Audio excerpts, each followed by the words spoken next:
नमस्कार दोस्तों, स्वागत है आपका अपने चैनल RN साइंस जीके में। दोस्तों, उम्मीद है कि आप सब ठीक ठाक होंगे और अपने घर पर सेफ होंगे, कोरोना महामारी से बचे हुए होंगे। दोस्तों, हमें कोरोना को भी हराना है और अपनी पढ़ाई को भी जारी रखना है, क्योंकि अभी जब सामान्य स्थिति हो जाएगी, सब कुछ सामान्य हो जाएगा, वैकेंसीज भी आएंगी, कंपटीशन एग्ज़ाम भी होंगे और फिर एकदम से हम उसको कवर नहीं कर पाएंगे। तो इस पढ़ाई को आपने जारी रखना है, क्योंकि अभी कुछ थोड़े दिनों के बाद जो है आपका CET कॉमन एंट्रेंस टेस्ट जो भी होने जा रहा है, जिसमें ग्रुप C और D की वैकेंसियाँ भी निकलेंगी। उसी के आधार पर CET के आधार पर ही आपको जो है उसके अंदर जो है सिलेक्शन होना है, मेरिट बेस होना है, या दूसरे कंपटीशन एग्जाम जो है सेंटर के हैं, हरियाणा के हैं, वो भी सारे एग्जाम होने हैं। हम ऐसा उम्मीद करते हैं पिता परमात्मा से कि सब कुछ जल्दी सामान्य हो जाए, ताकि फिर से ज़िंदगी अपनी रफ्तार पकड़ ले। दोस्तों, मैं आज आपके सामने टॉप मोस्ट क्वेश्चन लेके आया हूँ और ये कंपटीशन बेस्ड एग्जाम क्वेश्चन है, यानी कि बायोलॉजी का ये सार है।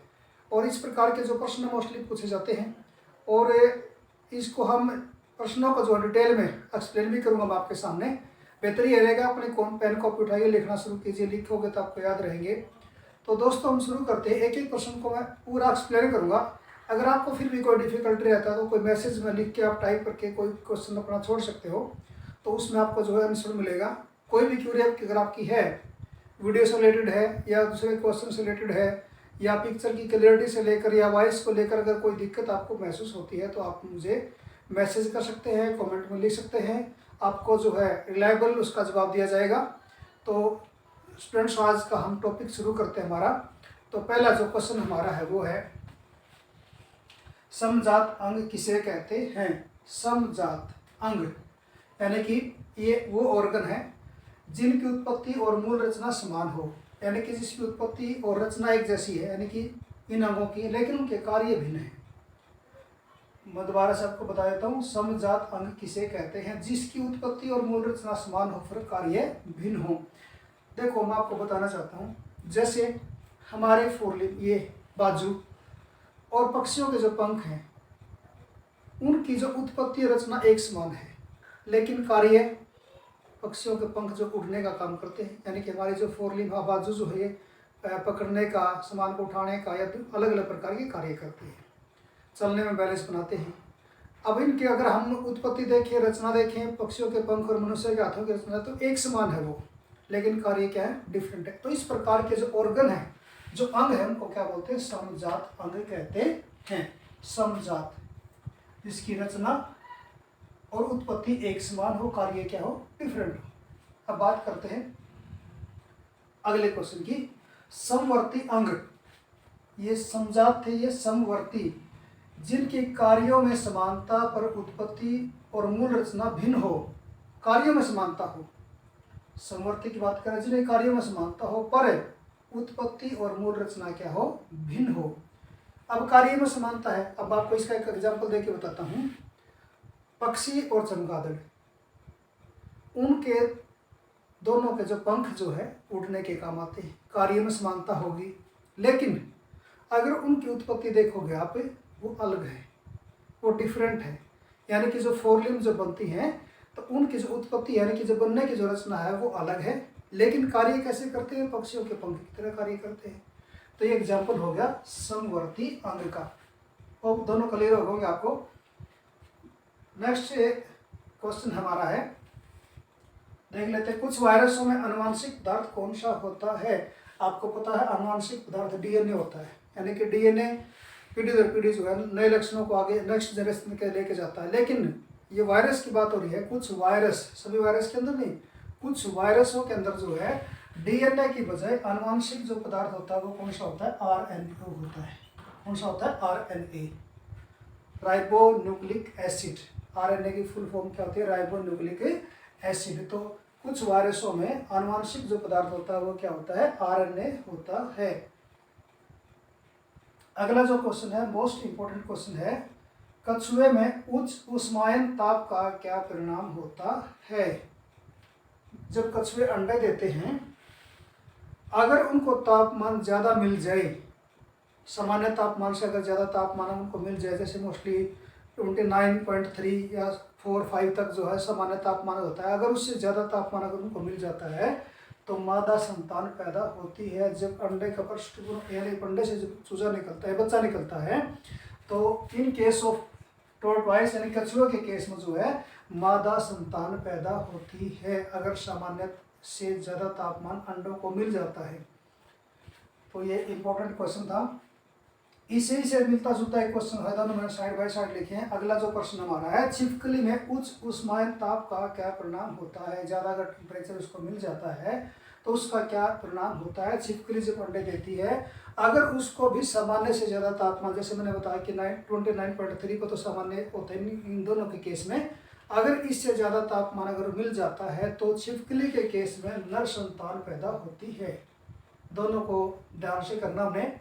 कछुए के केस में अगर तापमान ज़्यादा मिल जाता है तो अंडे से कौन से निकलता है, मादा संतान निकलती है। और छिपकली के वाल लिजार्ड की बात करो तो उसमें कौन सी निकलती है, नर संतान पैदा होती है अगर तापमान सामान्य से ज़्यादा अंडों को मिल जाता है तो। ये सिर्फ मादा और नर टेम्परेचर के ऊपर ही डिपेंड करता है।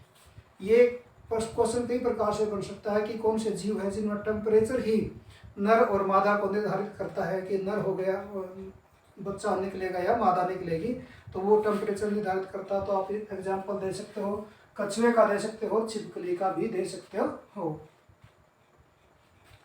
अगला प्रश्न देख लेते हैं, पक्षियों तथा सरीसृप श्रेणियों के लक्षण किस में पाए जाते हैं। ये इवोल्यूशन हुआ है, सभी जीवों का क्या विकास हुआ है, सिंपल टू कॉम्प्लेक्स। जैसे पक्षियों की बात करो तो पक्षियों का जो इवोल्यूशन है वो रेप्टाइल से हुआ है, सरीसृप से हुआ जो रेंग के चलते थे। तो एक ऐसा पक्षी है जिसमें दोनों के लक्षण पाए जाते हैं, कनेक्टिंग लिंक है दोनों का, वो किस किस का, पक्षी वर्ग का और सरीसृप वर्ग का, और उसका नाम है आर्कियोप्टेरिक्स। आर्कियोप्टेरिक्स। अब लक्षण भी बता देता हूँ, उसके लक्षण क्या होते हैं। ये ऐसा पक्षी है जिसकी चोंच में दांत पाए जाते हैं। तो आपने देखा होगा पक्षियों की चोंच में दांत नहीं होते, लेकिन इस पक्षी की चोंच में दांत पाए जाते हैं। तो कारण क्या है कि जो रेप्टाइल है, जहाँ से इनका इवोल्यूशन हुआ, जहाँ से इनका विकास हुआ है, उनके जबड़े में दांत होते थे। अब पक्षी जो है उनके जबड़े में दांत नहीं होते। तो इसका मतलब क्या है कि जब इसके अंदर दांत ही पाए जाते हैं चोंच के अंदर, तो ये हमें क्या दर्शाता है, कनेक्टिंग लिंक है ये दोनों का, किसका, पक्षी वर्ग का और रेप्टाइल वर्ग का। तो प्रश्न इंपॉर्टेंट है, पक्षियों तथा सरीसृप श्रेणियों के लक्षण किस में पाए जाते हैं। तो आंसर हमारा क्या, आर्कियोप्टेरिक्स पक्षी में पाए जाते हैं। इंपॉर्टेंट प्रश्न है। नेक्स्ट देख लेते हैं, मानव जाति का उद्भव स्थान कौन सा महाद्वीप है। यानी कि होमोसेपियंस, जो साइंटिफिक नेम है मनुष्य का, होमोसेपियंस जो है उसका उद्भव स्थान कौन सा द्वीप है। तो इसका उद्भव स्थान जो है वो अफ्रीका महाद्वीप में जो है होमोसेपियन जाति का उद्भव हुआ था। यानी कि मानव जाति का जो है उद्भव हुआ था, कहाँ पर हुआ था, अफ्रीका के अंदर। अगला प्रश्न हमारा है, कितने वर्ष पहले गोभी को खाद्य पदार्थ की तरह उगाया जाता था। यानी कितने वर्ष पहले उगाया जाना शुरू कर दिया था। गोभी जो हम एक प्रकार की सब्जी जो है इसको हम खाने के लिए प्रयोग करते हैं, तो इसका जो जंगली गोभी से इसको रेक्टिफाई करके जो है इसको खाने योग्य बनाया गया है। तो इसको लगभग 2000 वर्ष पहले खाद्य पदार्थ के रूप में इसको उगाया जाने लग गया। कितने वर्ष पहले, लगभग 2000 वर्ष पहले इसको जो है खाद्य पदार्थ के रूप में उगाने लगे थे। अगला प्रश्न देख लेते हैं, विलुप्त स्पीशीज के अस्तित्व के बारे में किस से जाना जा सकता है। विलुप्त यानी कि जो स्पीशीज खत्म हो गई हैं उनको ये कैसे जाना जाए कि वो भी कभी एग्जिस्ट करती थी, यानी कि इस धरती पर ऐसे निवास करती थी, यानी कि उनका भी एग्जिस्टेंस था यहाँ पर। तो उनको हमें कैसे पता चलता है, उनके जीवाश्म से। जीवाश्म क्या आता है, जीवों का अवशेष। यानी कि जब खुदाई होती है तो उनके अवशेष जब मिल जाते हैं तो उस अवशेष से हमें ये पता चलता है कि ये स्पीशीज, ये जाति भी कभी न कभी इस प्लेनेट पर, इस पृथ्वी पर जो है एग्जिस्ट करती थी। तो ये विलुप्त स्पीशीज के बारे में हम पता लगाते हैं जीवाश्म से, जीवों के अवशेष से। इसी से मिलता जुलता प्रश्न है, जीवाश्मों का समय निर्धारण किस विधि से किया जाता है। जीवाश्मों का समय निर्धारण यानी कि ये जीवाश्म कितने साल पुराने हैं, कितने वर्ष पुराने हैं, इसके बारे में जो हमें जानकारी प्राप्त की जाती है वो फॉसिल डेटिंग से प्राप्त की जाती है। कौन सी टेक्निक का प्रयोग करते हैं, फॉसिल डेटिंग से। फॉसिल का मतलब अवशेष डेटिंग, यानी कि उनके अंदर कार्बन 14 की मात्रा चेक की जाती है। कार्बन 14 की मात्रा के आधार पर ही उनके जो अवशेष की आयु निर्धारित की जाती है कि कितने साल पुराना ये अवशेष होगा। और उसी से हमें पता चलता है कि वो जो स्पीसीज है कितने साल पहले इस पृथ्वी पर एग्जिस्ट किया होगा उसने। अगला प्रश्न देख लेते हैं, डीएनए की मात्रा को किस में मापते हैं?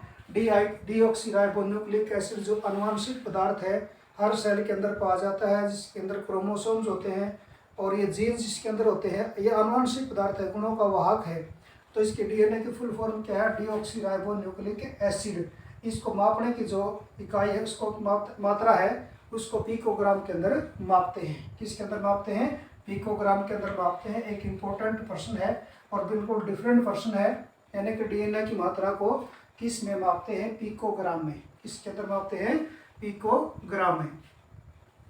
अगला प्रश्न ले लेते हैं, पृथ्वी की उत्पत्ति के समय कौन सी गैस वायुमंडल में नहीं थी? यानी कि जब पृथ्वी का निर्माण हुआ तो कौन सी गैस नहीं थी? तो बता देना चाहता हूँ कि ऑक्सीजन गैस नहीं थी। सिर्फ उस समय वह जीव बने थे जो कार्बन डाइऑक्साइड का प्रयोग करते थे, और वो जीव थे नीले हरे शैवाल, ब्लू ग्रीन एल्गी जिसको नाम दिया जाता है। सिर्फ वो कार्बन डाइऑक्साइड या कुछ वायरस जो बने थे, बैक्टीरिया जो बने थे, वो कार्बन डाइऑक्साइड बेस्ड बने थे, उसमें ऑक्सीजन नहीं थी। यानी कि पृथ्वी की उत्पत्ति के समय वायुमंडल में ऑक्सीजन गैस नहीं थी। ऑक्सीजन गैस जो है बाद में आई है। इंपॉर्टेंट प्रश्न है ये, कौन सा?